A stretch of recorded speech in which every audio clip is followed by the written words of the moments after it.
But ladies and gentlemen, how y'all doing out there? Make sure you hit that thumbs up button, like and subscribe. Listen, who's the MVP? Let's get straight. Who is the MVP? Who is the MVP of the season? Right now, they saying it's a 2-hard race. And after last night, Giannis laying an egg against any of the Pacers, I would agree so, because it's not just last night game. You know, he got the best record in basketball. He's the best player in basketball. He having career high in points. It's Giannis fatigue. They want to give somebody else. They don't have Jokic fatigue though. So anyway, I think it's gonna come down to Jokic and Joel Embiid. And if you had to ask me, I had to give it to Joel Embiid. I think it's Joel Embiid. I'm sorry, 33.4 points a night. The leading NBA scorer again for the second time in a row. 12 rebounds. But he got almost 2 block shots a night. Probably the best rim protector in basketball. And he can't get screwed 2 years in a row. He can't get screwed 2 years in a row. Because Joel Embiid gonna come back next year like, what else do I have to do to win one of these awards? This man is averaging 33.4. That's the third highest scoring ever since Michael Jordan, and since 1887. And it goes like this: Michael Jordan 37, James Harden 36.1, Kobe Bryant 35.4, and Joel Embiid 33.4.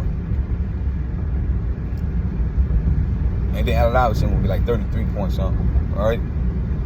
So what are we like?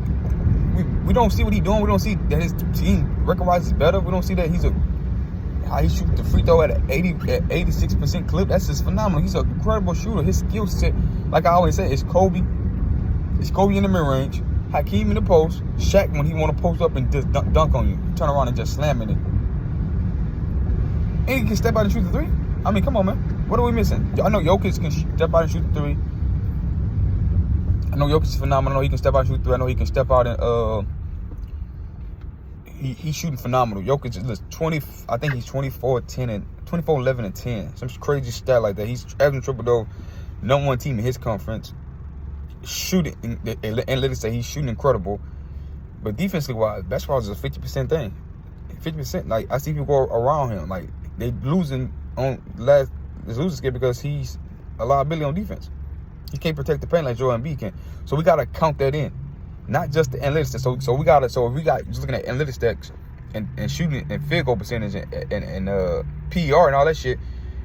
I understand why they're gonna give it to him, but if we look at basketball historically, how basketball is played, offense and defensively, it's no question that it's Jokic, and then right behind him should be Giannis. I think Giannis be in front of all of them, but we have to give it to somebody and how the stats looking because Joel Embiid is leading scoring though. Giannis got a 2-game lead over everybody in the league for the best record, and he got outside chance winning 60 games. Losing a game like that in Indiana, I don't think you're gonna win 60 games. You drop the egg like that. That's just one of the games you lost. Giannis disappointed last night in that. But anyway, 50% of the game play on offense and 50% of the game play on defense. That is my criteria of a great basketball player too.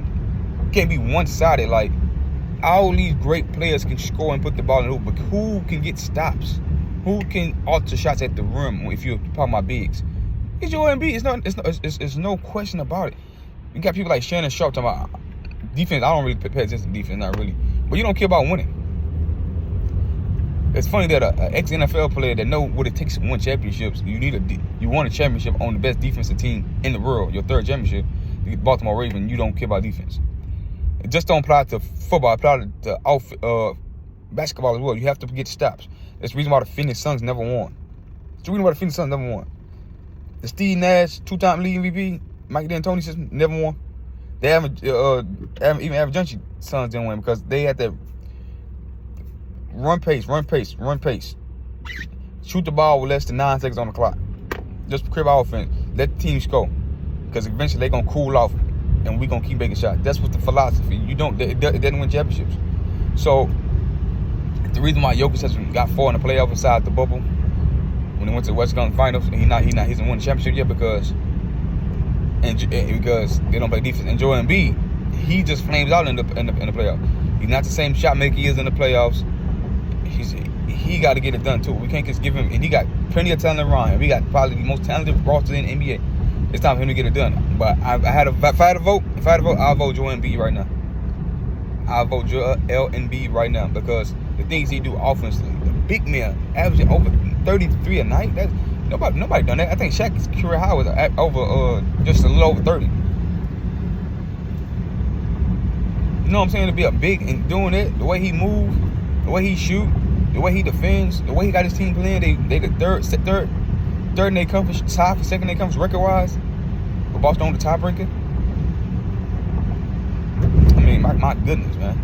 I mean, it'll be robbery if Joel Embiid don't get the MVP over Nikola Jokic. It'll be a robbery because you can't give a man 3 straight MVPs and what Joel Embiid has been doing the last 2 seasons, and he don't walk away with nothing. He's gonna walk away with nothing. These great scoring and records and performances he's put up for the last 2 years, like we say, the record season do matter. The journey, Dame Lillard, it do matter.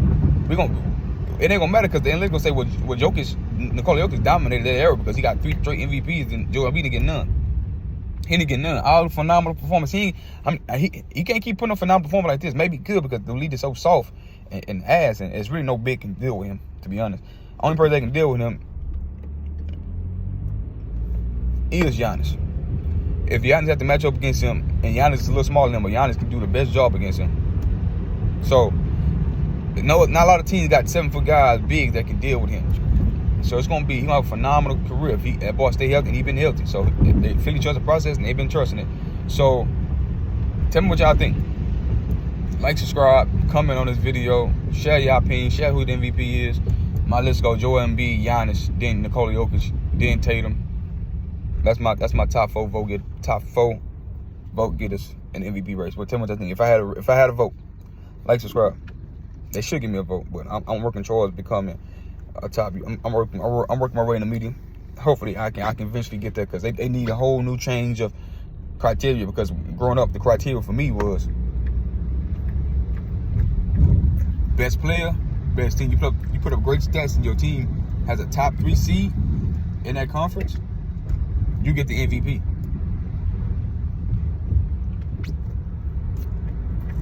You get the MVP.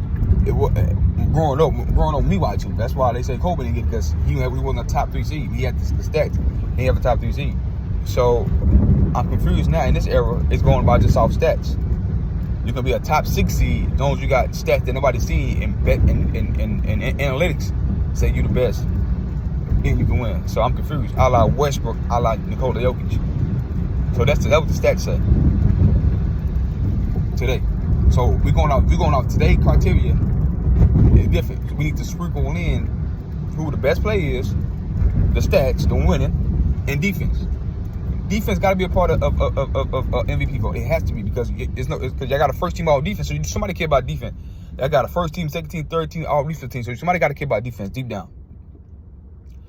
If you don't care about 50% of defense on the other end of the flow, then get away from the first team and second team, third team, all defense teams. Just get away with it. Throw it away. Because it's 50% of the game, and it's so unique in basketball because you get to play both sides. I don't see how they don't look at that MVP voter. Like, you got the wrong people in the committee, bro. Get them people at the committee. Put real people in there. Like, subscribe. Tell me what you think. And not Shannon Sharp because he said he don't care about defense. Like, subscribe. I'm out.